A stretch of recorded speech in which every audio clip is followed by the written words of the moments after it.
o governo vai enviar ao Congresso, nos próximos dias, o projeto que endurece as penas para integrantes de organizações criminosas. É a Lei Antifacção, que foi enviada pelo Ministério da Justiça e Segurança Pública para a Casa Civil, uma proposta que atualiza o marco legal de enfrentamento às organizações criminosas, uma das apostas do governo federal para conter o avanço de facções como o PCC, Comando Vermelho.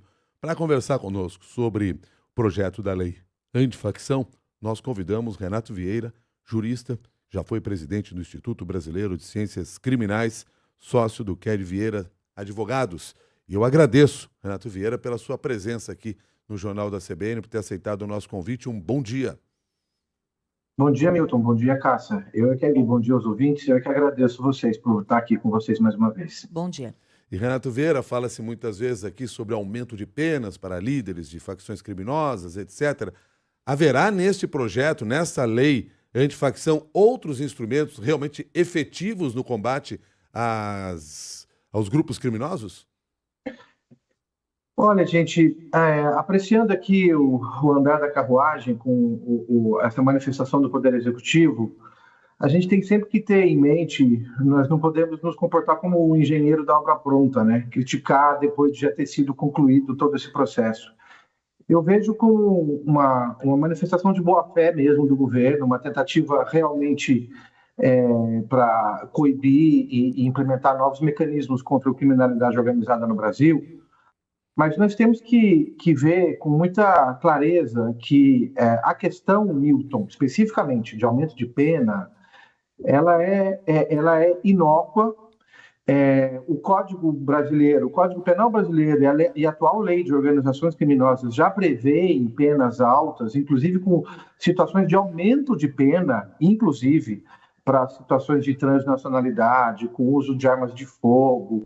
Então, eu não vejo como medidas efetivas, mais uma vez, não será a primeira vez em que nós imaginamos que aumentando pena nós vamos resolver o problema da criminalidade. Não vejo isso de forma alguma como algo efetivo. Já há penas suficientes no Brasil.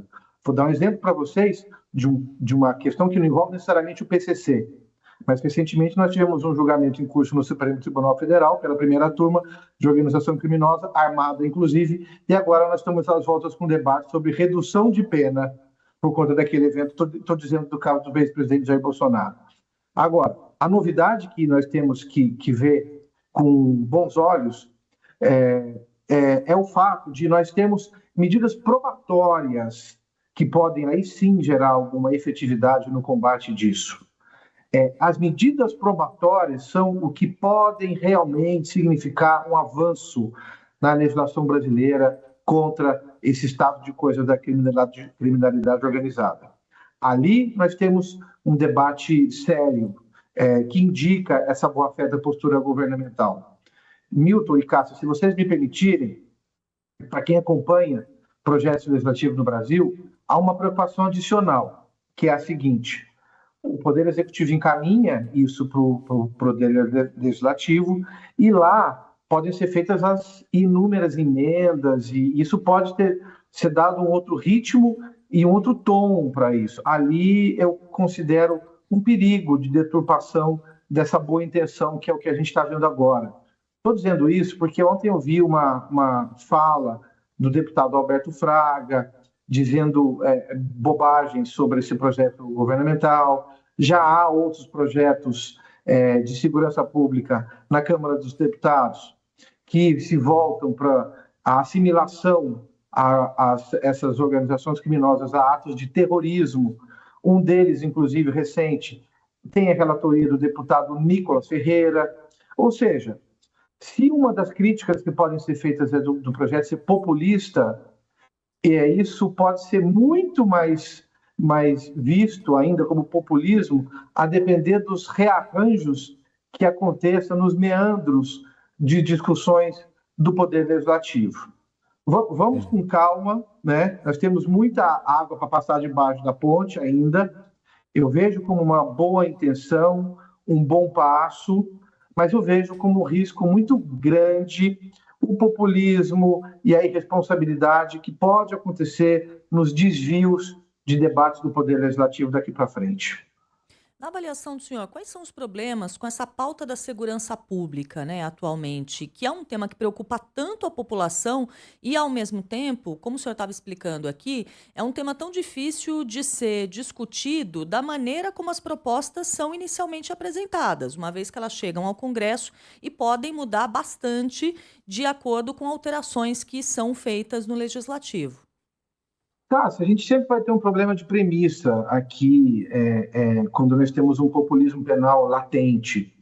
E a premissa que a gente tem que sempre levar para os ouvintes e para a sociedade toda entender, na minha opinião, é que não se trata de uma questão de aumento de pena. Se trata de tentarmos fazer as coisas um pouco mais efetivas. E hoje, a efetividade está nos aspectos probatórios. Quais os mecanismos que o Estado tem para entender o que aconteceu, para fazer tecnologias de prova, asfixiar economicamente? Por isso tem alguns pontos importantes aqui nesse projeto de lei. E aí, pensando no grosso modo, Cássia, nós temos esse projeto de lei e nós temos um projeto de emenda, que também é do Poder Executivo, mas está parado nessa discussão legislativa-executiva, que é o Plano Nacional de Segurança Pública. Então, se a gente fica pensando no grosso, na ideia efetiva, nós temos que pensar em os mecanismos que o Estado tem para entender e para investigar. O punir, a punição, o tamanho da pena é algo consequente lá da frente, nós já temos leis para isso, suficientes. Hoje, o ponto é asfixia financeira, acesso à localização, que é o que está aqui previsto, dados que possibilitem entender mais na origem do que pensar no simbolismo de uma aplicação da sanção penal lá na frente. Quando o senhor se refere, por exemplo, às questões das medidas probatórias, está se referindo, por exemplo, àquela possibilidade de infiltrações de policiais, de delatores nas organizações, criação até de empresas fictícias para poder entrar na cadeia do crime e compreender como é que tudo acontece. São medidas dessa forma? Exatamente, Milton. É exatamente isso que você está mencionando para mim. E aí nós voltamos a um ponto de vermos as coisas a sério, porque a infiltração de policiais ela já existe na Lei 12.850, Lei de Criminalidade Organizada. O que não existe é a infiltração de empresas fictícias para isso.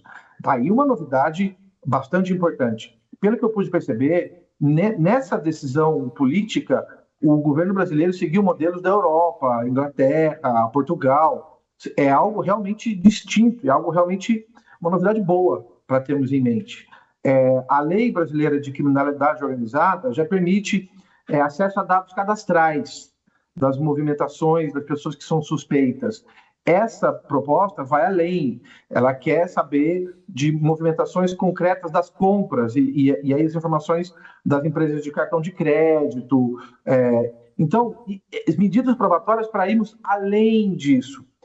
Isso, Milton e Cássia, com seriedade e não populismo barato, o que eu temo que possa acontecer nos debates do Congresso, vai gerar uma discussão sobre os direitos individuais. Por exemplo, esse projeto de lei do governo, ele prevê uma fiscalização muito específica das comunicações dos presos provisórios com quem os visita, em se tratando desse tipo de criminalidade organizada. Eu vejo isso com risco de ser inconstitucional, porque quando você está tratando de um preso provisório, você tem que respeitar a presunção de não culpabilidade. Então, nesses limites, inclusive os probatórios, é que pode surgir algum debate sério sobre isso. Mas é bem nessa linha que você está me mostrando, Milton. Renato Vieira, muito obrigado pela sua análise. A gente vai ter muito a conversar ainda, porque esse projeto ainda vai ser encaminhado, esse debate vai se estender dentro do Congresso Nacional. Muito obrigado e um bom dia. Bom dia para vocês, para os ouvintes. Prazer estar aqui com vocês mais uma vez. Até logo. Obrigada. Renato Vieira é jurista, foi presidente do Instituto Brasileiro de Ciências Criminais, é sócio do Ked Vieira Advogados e conversou com você aqui no Jornal da CBN sobre a lei antifacção.